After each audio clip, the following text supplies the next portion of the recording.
This lecture is in the memory of Mr. Naftaly Gad ben Nisan that passed away 22 years ago, I remember. Shalom Abracha. Well, this week, Be'ezat Hashem, we start the Parsha of Shemot. And the Torah mentioned, Ve'ele Shemot ben Israel aba'im Mitzrayim ha'it Yaakov.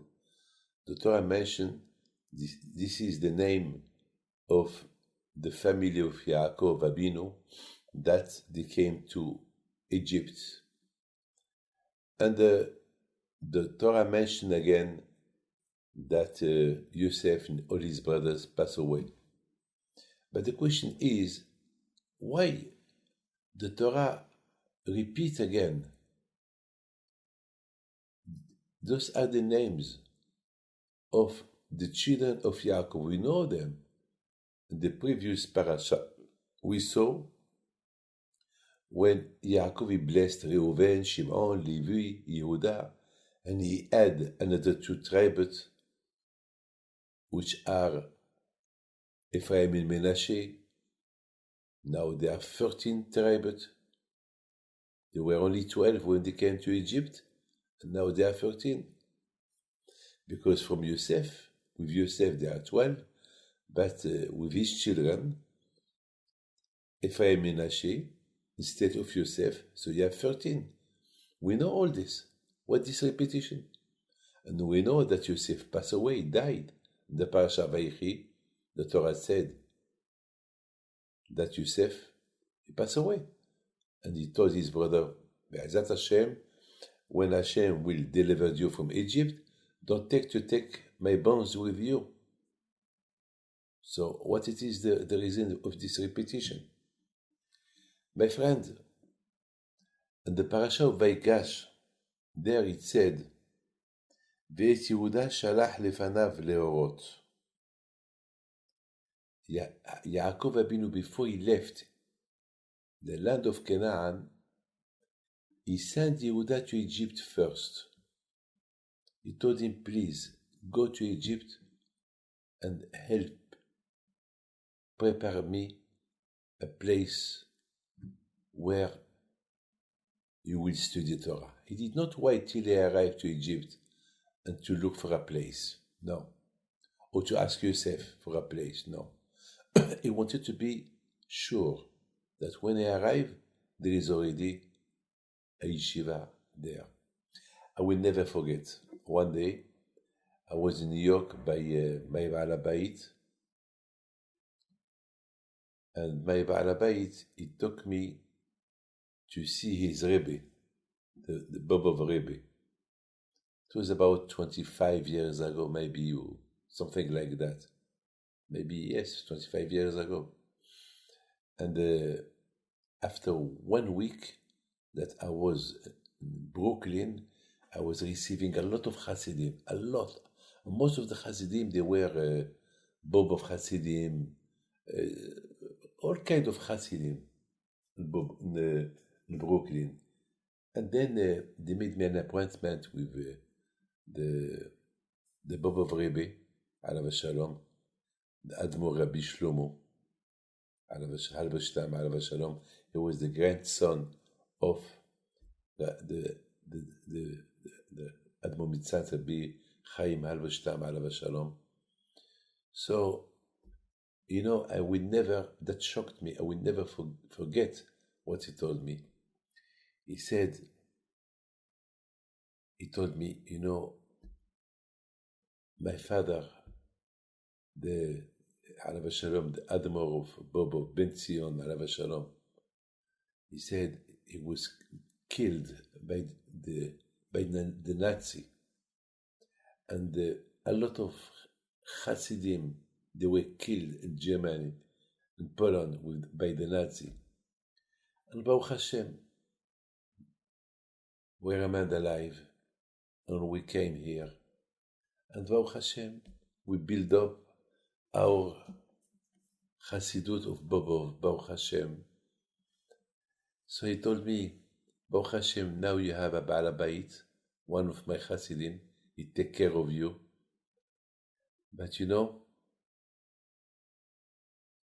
if Hashem would not save me, you will not have your Baal Bayit. It's incredible. That means sometimes we as children, why we have to respect our parents? Do you know why? Because without if our parents were not existed, we will not be here. If I am here because of my father, if my father is here because of my grandfather, how much we have to say thank you to Hashem. And that's why I have to respect my father when he's alive, and even when my father passes away, I must respect him. Like next week, please God, it's the Artziat of my mother, 2 years after her death. I will never forget her. Always I think of her. Even my father, Alav Shalom, I think of him every second, every minute. All the institutions that I have, it's his. Without him, I will not be here. Without my mother, I will not be here. So I appreciate all what they did for me. So I respect them, I honor them. And automatically, by respecting my father, I think about Hashem. If Hashem will not give me my mother, I will not be here. So after all, by respecting your parents, you respect your family. This is something that we have to think. I mean, it's not just, yes, respect your father, respect your mother. All the honors belong to you. Yes. Because without them, we will not be here today. If today, Baruch Hashem, we have success, so because of our parents, all the credit goes to our parents.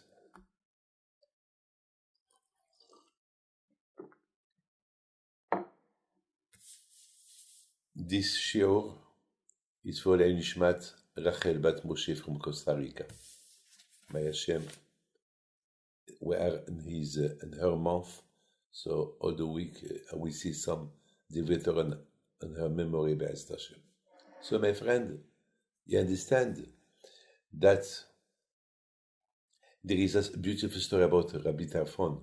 One day Rabbi Tarfon, he went to see, he was not well, so his mother, she came to the rabbis and she told them, please Rabbi, pray for my son Rabbi Tarfon because he respects me. So they asked her what he did for you, that you ask a special bracha for him because he respects you. It's normal that he should respect you. She said, no, but what he did is not normal. What he did, well, one day I had a hole in my shoes and it was raining. The water was coming inside my shoes and my feet was wet. So he put his hand on the floor and he told me, Mama, walk on my feet, on my hand, so the water will not come into your shoes. And I did it. So the rabbi said, that's what he did for you? It's nothing.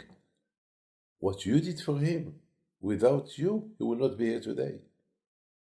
So what you did for him, it's something that he, all his life, there is no time, no moment empty from telling you thank you. You understand? It's incredible. And the reason why we must respect the parents, but through the parents we come to Hashem. That it's Hashem. Without Hashem, there will be no my parent. And without my parent, I will not be here today. So it's something that so you understand, my friend, if the Jews in Egypt, they become tzaddikim, I mean, if they receive the Torah 400 years later, it's because of Yaakov. Because Yaakov, the first thing, his priority when he came to live in Egypt, it's synagogues, mikveh, kosher food. And that's why he sent Yehuda. I mean, that it was something that the Jews should always remember. When you want to go to live somewhere, before you live there, think, is there is a synagogue? Is there is a Jewish life? Is there is a Jewish school? Is there is kosher food? Otherwise, you're finished. Your family is finished. They will be assimilated. I mean, it's very important. I know a lot of stories like that. People, they wanted to live in a good accommodation, the good life. So they wanted, land, a nice area with all the material, and then with no Jewish people, no synagogue, no kosher food, the children, they grow and they're assimilated. I know thousands of stories like that. As a Jew, before you live somewhere, think, if there is any Jewish life there, for your children, for yourself, for the future. That's what Yaakov Abinu did. And that's why the Jewish people in Egypt, even without Torah, they've been slaves during 400 years or 210 years. It depends. Day and night. They suffered, but they did not change their name, their clothes, their language. They respected Nida. Why? Because of Yaakov Abinu. Because the message of Yaakov Abinu. Before he went to Egypt, he sent already a Jewish life to Egypt before he arrived. That when they arrive, he will find everything ready. Well, why he didn't ask to Yosef? Why he didn't ask somebody to tell Yosef why it's Yehuda should look? You know why? Because Yosef was the king. He was busy. Maybe Yosef at Tzaddik, he will find them as a king, a beautiful places in Egypt. But Yaakov Abinu, he wanted where everybody will be all together, not all in Egypt, in Eretz Goshen, near him, next to him, that he can watch them, that he can look at them. Now, this is the reason I think why in the Parsha of Shemot it said, Ve'ele, this is the name of the children of Yaakov, that they came with Yaakov. To tell you, if they remained children of Yaakov till they received the Torah, because they came with Yaakov, and they were, even that Yaakov passed away, for them, the presence of Yaakov remained still there. The impact of Yaakov was still there. Why? Because when they arrived, the synagogues were already ready. The yeshivot, they were already ready. Everything was ready. I will never forget.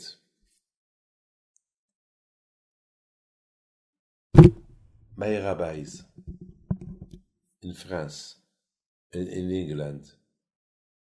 I was in Morocco. If there were not those yeshivot in France and England, what I will be today? There is a lot of tzaddikim, a lot of rabbis from Morocco, because 60 years ago, there were maybe 1 million Jews in Morocco, but there were no yeshivot, no kollel. There was nothing. I mean, only private rabbis. I remember there was no Jewish schools. There was the Alliance, no Jewish schools. But there was nothing Judaism. Only people who had money, so they hired private rabbis. Like in Russia, like in Poland, more or less in Russia, they started to build yeshivot. But in Morocco, there was no yeshivot. The yeshivot that we had in Morocco 70 years ago, yeshivot of 5 people, 6, not like today, 1,000 people, 5,000 people, big yeshivot like Mir.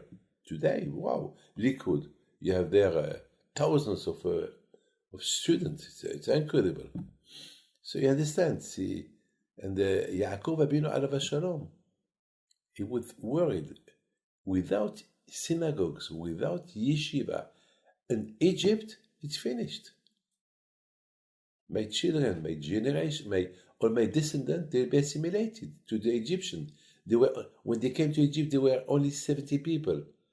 They're going to live among millions of Egyptians. What's going to happen? So, first, the yeshivot for 70 people. And as long that the Yaakov family was growing, so they built more yeshivot, more Torah, and more place of Torah. That's what keep them Jews.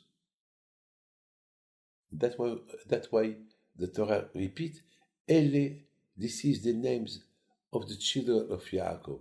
If those names remain names because of what Yaakov did. What Yaakov did, he opened for them yeshivot. Veit Yehuda shalach lifanav leorot.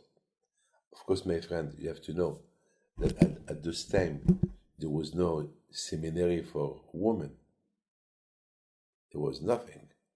But Yehuda was a good example with Tamar, his wife. That, all of you, the story of Tamar. When Tamar was pregnant, and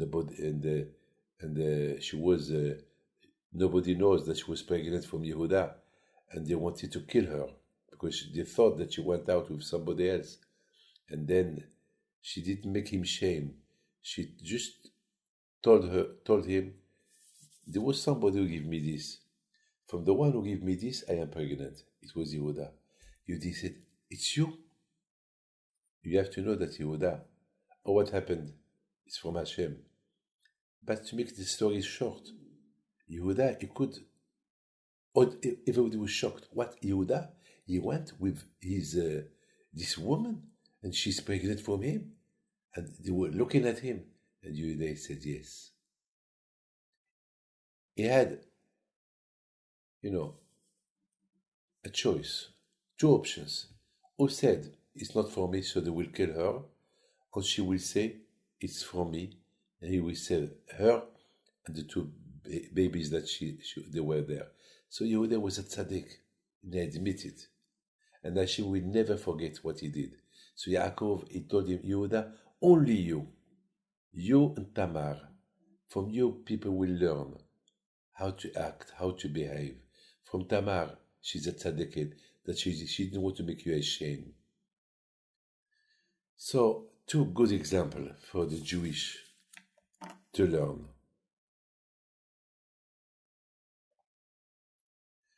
We see, Be'ezat Hashem, I pray to Hashem that all of us who will remain close to Hashem, I make a rason. Hashem bless you. Le'u nishmat, the tzaddiket, Rachel bat Moshe, zichronah livracha.